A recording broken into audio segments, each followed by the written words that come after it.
Hi, my name is Rotem Sigal Boneh. I'm a clinical and research dietitian from Wolfson Medical Center in Israel. And today I have the honor to present on behalf of the IBD Nutrition Journal Club the article of the month, which I chose the FMT AIDS study that was published just recently in Gut by a group from India. So the present treatment algorithm for UC patients targets the dysregulated immune response and is limited due to the moderate efficacy, the side effect, and cost of medications. Diet is an important role in IBD, and we know that diet can influence the gut microbiome. And also, there are several anti-inflammatory diets that have been shown to be clinically effective in patients with Crohn's disease. However, when we are looking at the evidence of dietary manipulation strategies in patients with UC, the evidence is limited. In addition, fecal microbiota transplantation has been shown to be effective for induction of remission in patients with mild to moderate UC. However, there is heterogeneity in terms of the FMT protocol, the method of preparation, dose, and intensity of FMT. So the aim of the current study was to evaluate the effect of this unique protocol in combining the FMT from rural donors along with an anti-inflammatory diet for induction, which was followed by anti-inflammatory diet alone for maintaining remission in patients with mild to moderate UC. Here we can see the inclusion-exclusion criteria. Adult patients with mild to moderate UC and endoscopic activity, which were on stable baseline medications, were able to be eligible for the study. Patients were randomized to receive either the FMT diet group, which included 7 sessions of FMT every week via colonoscopy, together with the anti-inflammatory diet for 8 weeks. The other group received optimization of standard medical treatment for 8 weeks. Respondents from both groups were able to continue with either the diet for the first group or with the baseline medications to the other group until week 48.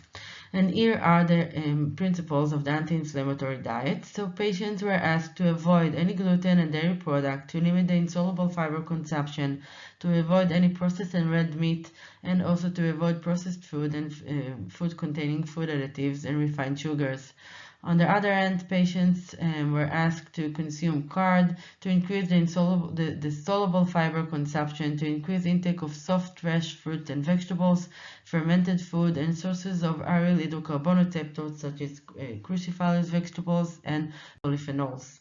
The primary outcome for the induction phase at week 8 was combination of clinical and endoscopic remission, which called deep remission, and also clinical response. And for the maintenance phase at week 48, deep remission and maintenance of steroid-free clinical remission. In the result, we can see that more than 100 patients have been screened, and in the end, 35 patients from the FMT8 group and 31 patients for the SMT group were considered for analysis.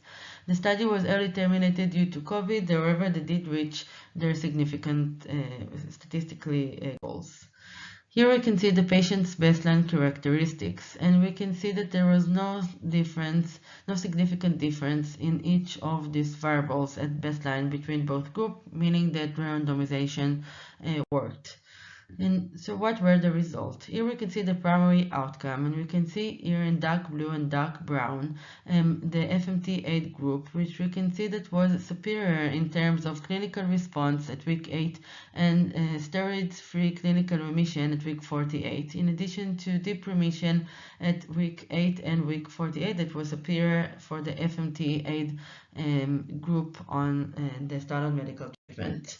Looking at the secondary outcome, we can see that here as well, the FMT8 group was superior in clinical remission, in endoscopic response at week 8, and also endoscopic remission at week 48 as well.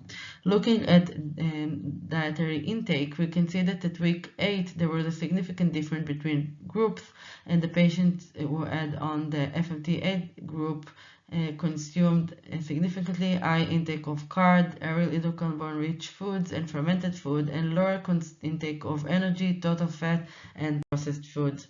So to summarize, we showed that FMT from rural donors with an anti-inflammatory diet was more effective than the optimized standard medical treatment in inducing clinical and deep remission in patients with mild to moderate UC. Deep remission at week 48 was also significantly better in the FMT8 arm, suggesting suggesting that anti-inflammatory diet could sustain the FMT aid-induced endoscopic and clinical remission. Microbiome manipulation and dietary intervention may play a major role in the management of IBD and should be further evaluated in additional studies. With that, I would like to thank you all for listening.